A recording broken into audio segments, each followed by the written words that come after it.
give thanks, for he is given Jesus Christ, his Son. Give thanks. There we go.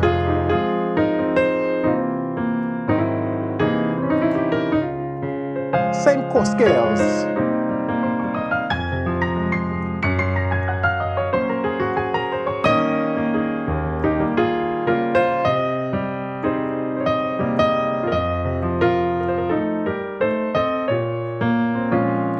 Welcome back to another piano lesson with Warren. My name is Warren McPherson if you're new to the channel. Today we're going to take a look at modal scales, modal runs. You've probably heard this term before, using modes, and you probably associate that with some weird song or some jazz tune, but you can actually use modal scales and runs in your pop songs, your gospel songs, your CCM songs. You just need to understand a few key pointers about how these scale works and what chords to use them over. And then you can begin to expand your sound to resembling that of what you hear on the radio, right? Sounding fat, sounding cool, sounding pretty, sounding not boring. So that's what we're gonna take a look at today, modal scales, modal run, so don't go away.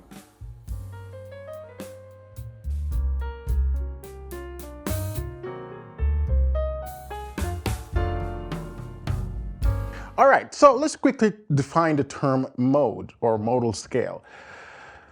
A major scale is a mode, right? And that's called the Ionian mode, one of the easiest and most popular mode. The major scale, the Ionian mode.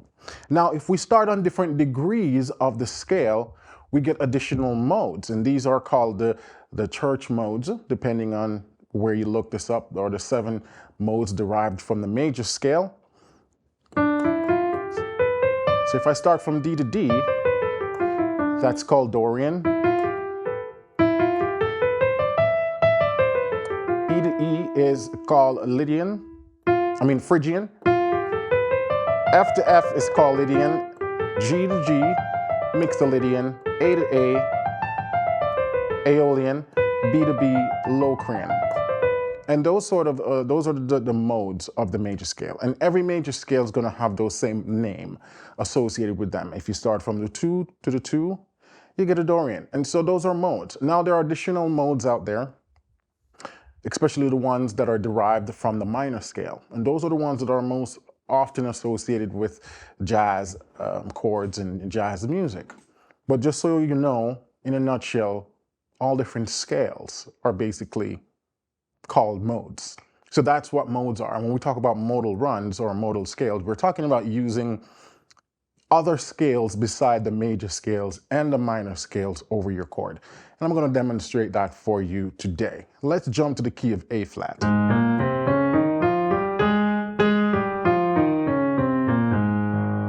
Right? Now if we take this tune by Dwayne Woods, Let Go, Let God, we take the chorus.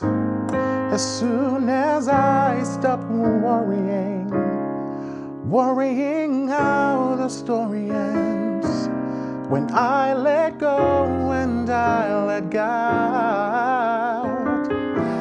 God have his way, that's when things start happening.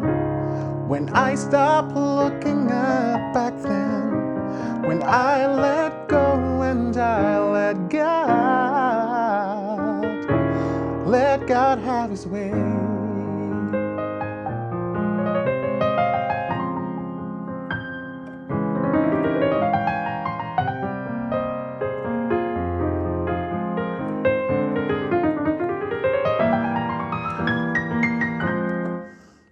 You see all those runs I'm doing? Modes, right? Now let's go back and talk about quickly the chords I was using, because before you can start to just run scales, you need to understand what chord you're playing and how it's the relationship of such chord to the mode you're going to choose, right? So the basic chord progression, it's the 1, and they're walking up, 2. Now this 1 in first inversion. Now we do the 4, which is the D flat. And then we're using a D flat minor 6, or you can think of it as a 6/9 chord. Now these are maybe a little bit outside the scope for beginners, so bear with me.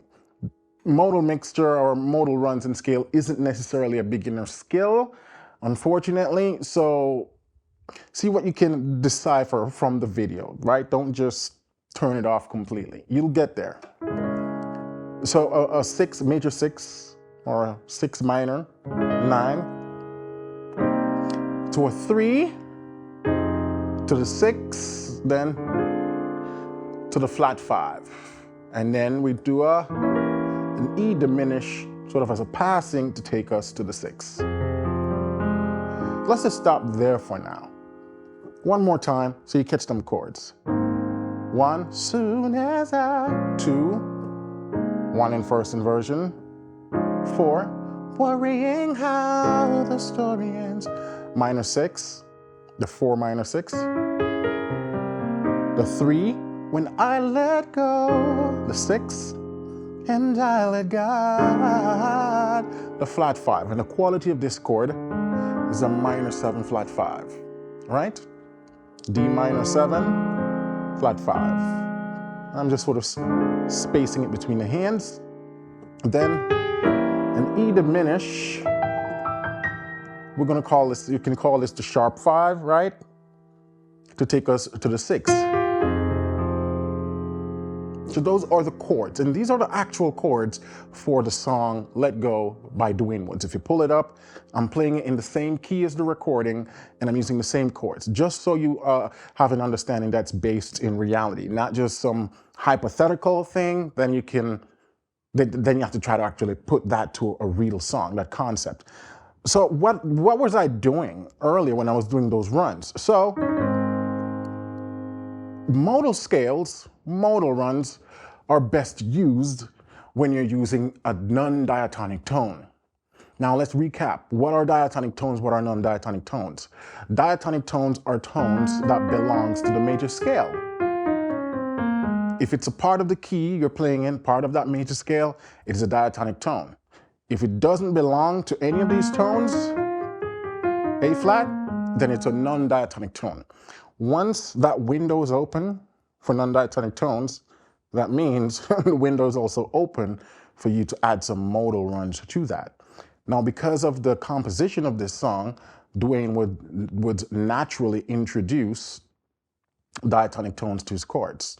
So because the song is already built in with these chords, all we got to do now is just layer diatonic modal runs and scale. Because oftentimes we have to create the non-diatonic tones and chords so we can justify introducing modal runs. We'll talk about that later. So once we get to that minor 6, that's our first non-diatonic chord. Again, because the 4 chord is not supposed to be minor, it's a major chord. That would be the diatonic version of the chord, but by introducing this E, now we have a non-diatonic tone in the chord. And so that opens up the possibility for us to run a few modes.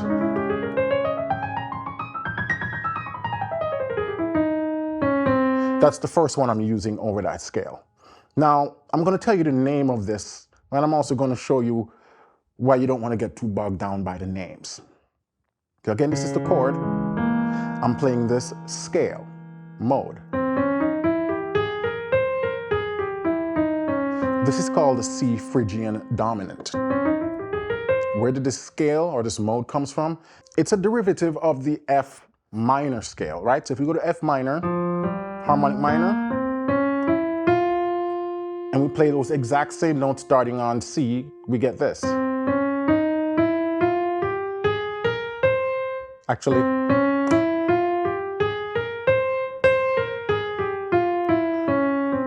that's the Phrygian dominant. So all I'm doing now is altering that mode by getting rid of the F and introducing just the E.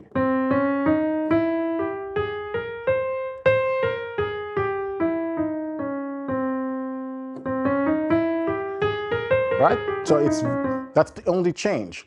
And the reason why I'm doing that is because the F minor 6 doesn't have the D flat minor 6 doesn't have the F.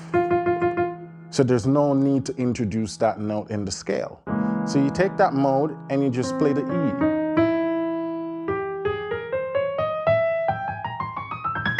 And so that's what I'm playing over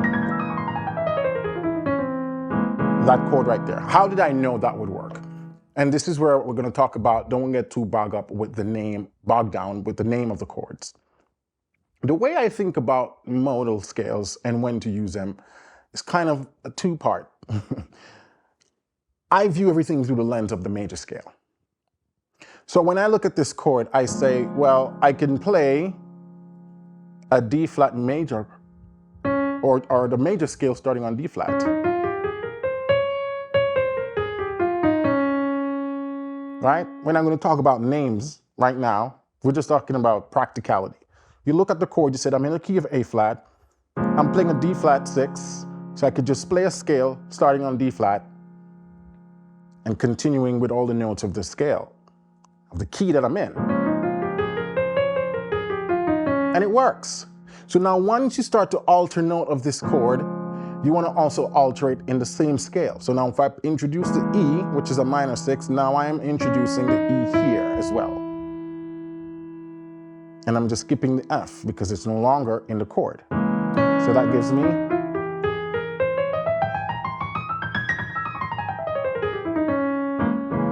now, I like the way it sounds resolving to the C. That's why I start the scale on the C.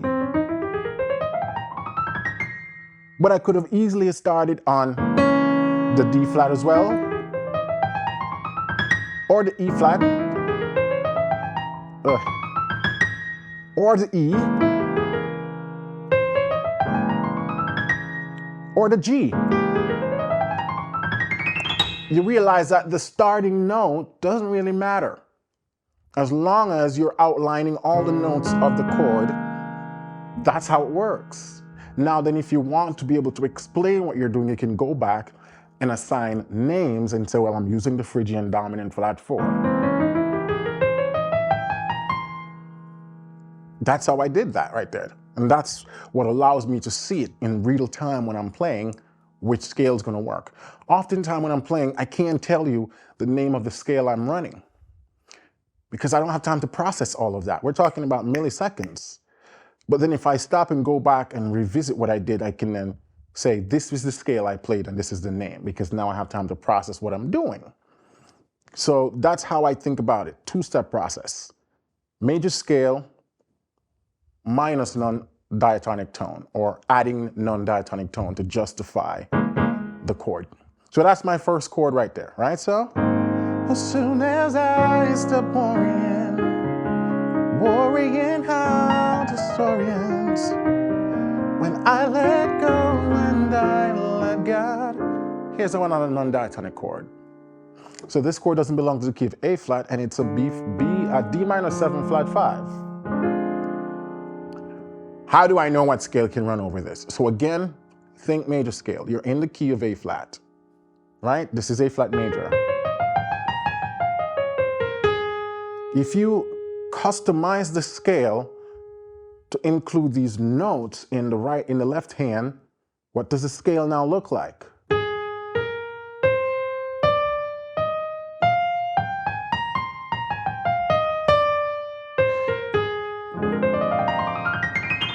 That's the scale in the mode.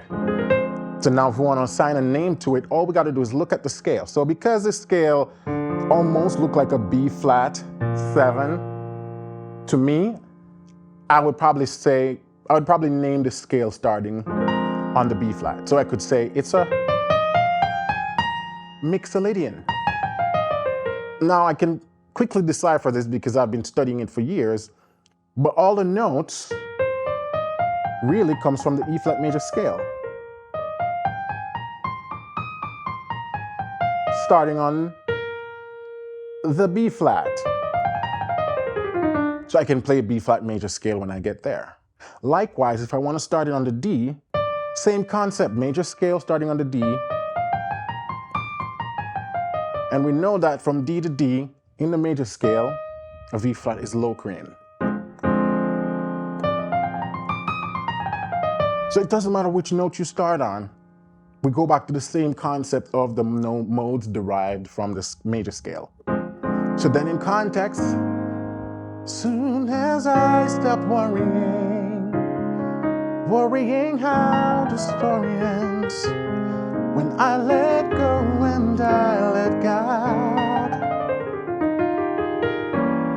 God, what's this one?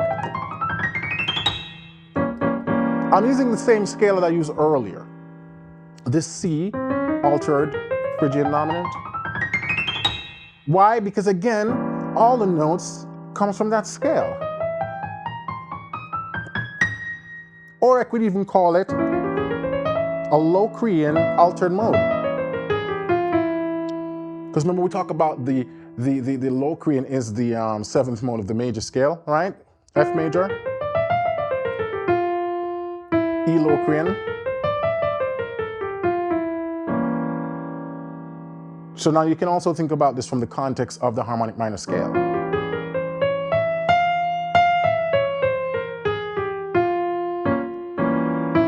Right?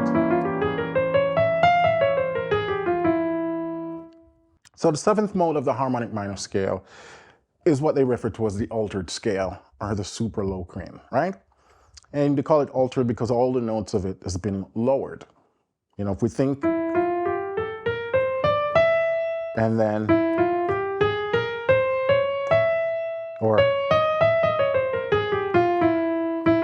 so you realize all the notes of the scale has been altered, right? Now, if you want to learn more about all these different modes and the chords that it can run over, I would highly recommend this book. It's called The Source by Steve Barta.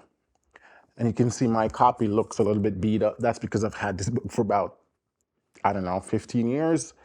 I've been using it. When I just learned about modes and all this confusing stuff, and then I heard about, my teacher recommended this book. And I went through it, and it's amazing. It not only gives you the notes, but it gives you the fingering so you can learn how to play these. It's a great book. And like I said, it tells you which chords to play these scales over. So for example, we look at this major pentatonic scale here. Right here, you can see, it'll give you a list of chords to use that over. Great book to study. And I put a link in the description to this book on Amazon so you can pick it up. If you're a serious musician wanting to dive more into modes, I highly recommend The Source by Steve Barta. All right, so now we're on this E. And so like I said, I have the option of using all of these modes built on the major scale. That's when things start happening, when I stop looking at back then, when I let go and I let God. And look at this chord right here. So again, because of this chord, I can use my same scale. See, so one scale can work over multiple chords.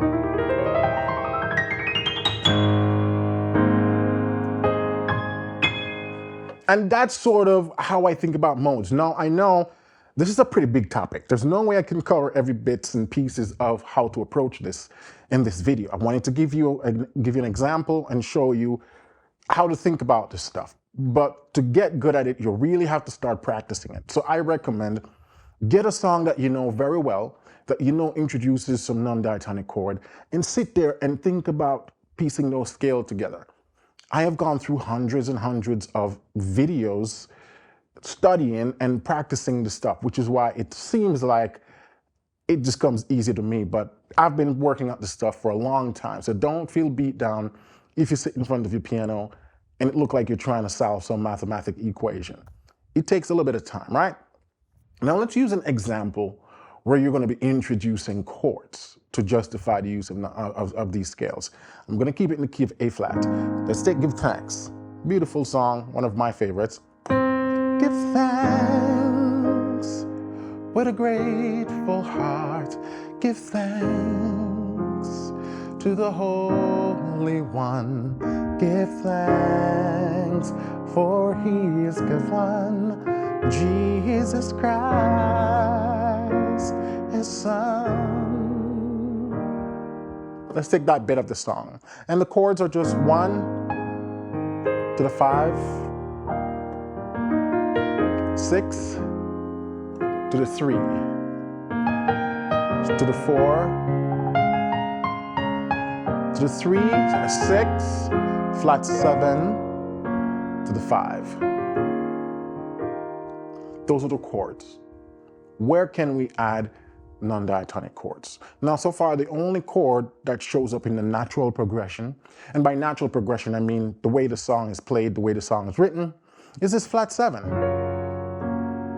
It's a non-diatonic chord, which means I have options to play a scale over this chord right here. Now, again, I'm in the key of A flat. So all I'm thinking, A flat major scale, accounting for the tones that doesn't belong to the scale, but is present in the chord. So this is a F sharp, G flat, major 7. So all I'm doing is playing my scale. Let's take the A flat scale, introducing now that F sharp or G flat.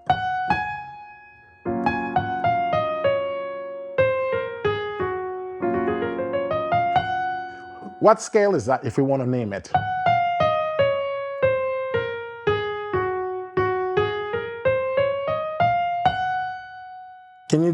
Can you see what scale this comes from?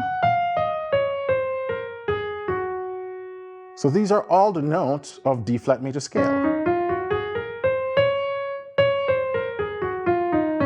So it's like D flat major scale starting on the 4 gives us the Lydian mode, right?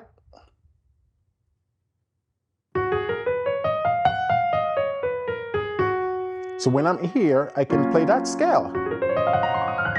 So if we go, give thanks with a grateful heart, give thanks to the Holy One, give thanks for He is given Jesus Christ, His Son. Just like that. Now, what if we want to take it a little step further and get wild? You've probably heard about the concept of passing chords, right? So I'm going to introduce a 2-5-1 passing to take me to 6. Sounds like this. Give thanks to the grateful heart.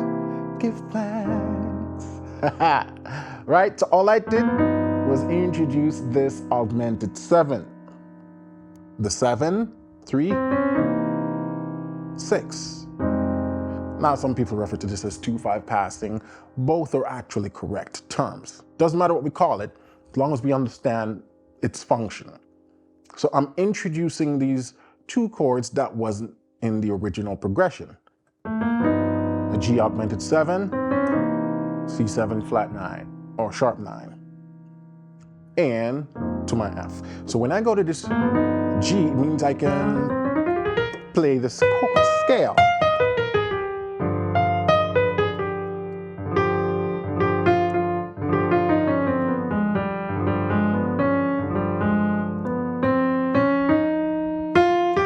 There are a couple ways I'm trying to figure out how I want to shape it, because that's the other thing. Once you decide what scale you want to play, you can play around with it and see what variation of the scale you want.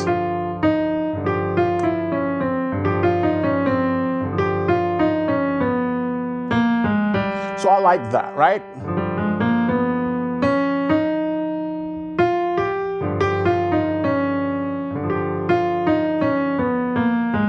So that's the scale I'm going to play. Now, what am I thinking about? I'm making sure that my chord tones of the chord is introduced over here.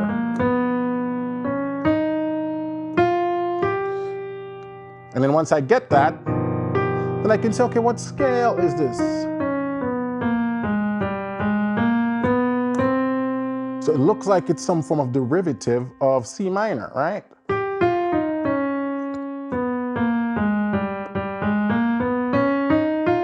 So you can think about it as the C harmonic minor scale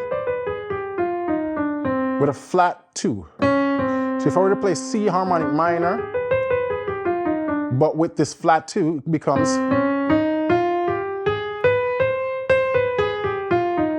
and that gives me the scale that I'm using on the G. Or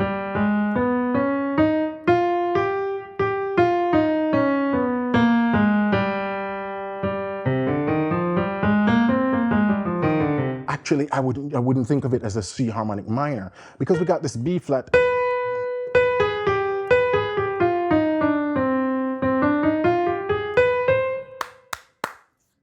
Cut out all of that.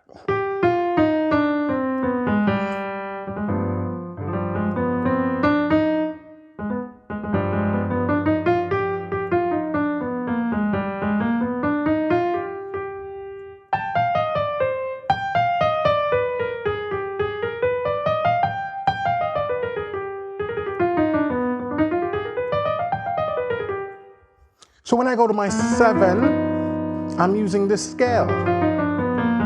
So the similar concept that I used when I was on the that E diminished, I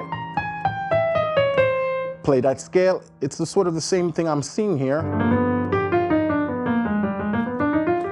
Right, so this is a G,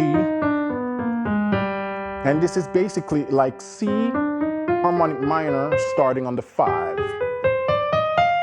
But then again, I'm skipping the C because it's not a part of the chord, so I just skip it.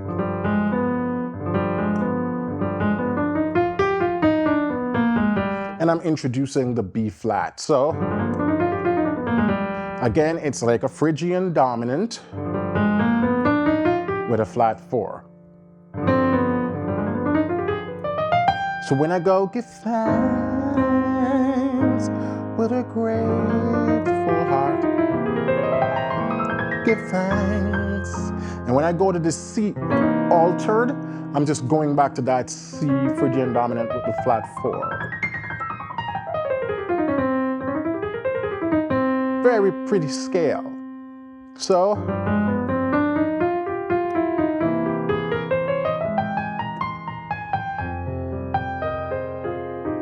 that's what's going on right there. Give thanks with a grateful heart. Give thanks to the Holy One.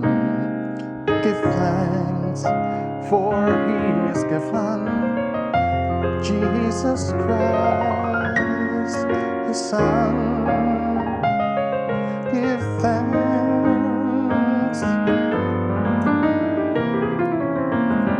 There we go.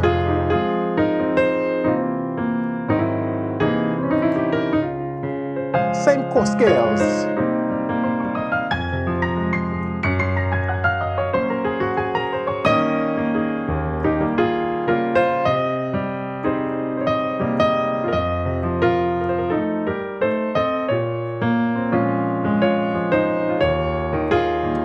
Again.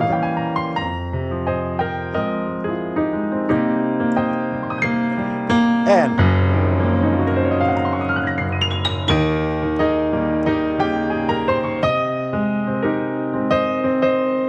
right here.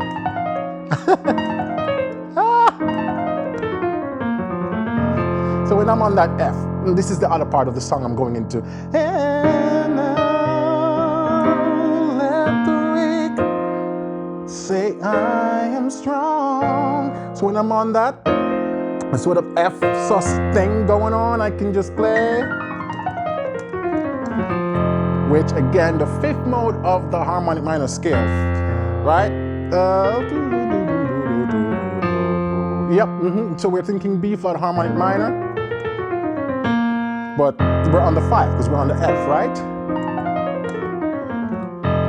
So and now let the wake, because instead of doing the, which is those diminished passing to take it to the B flat, you can just play that scale.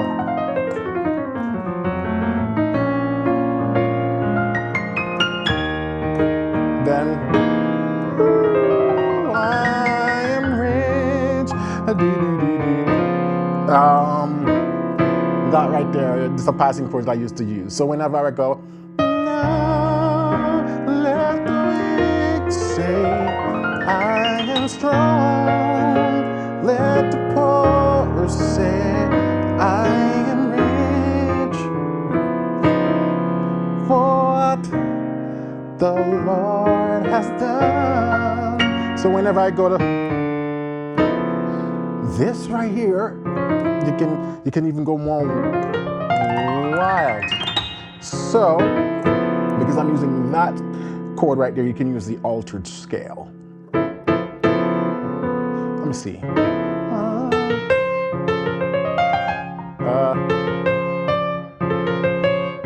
Yep, because that's oh, I have the F and the E.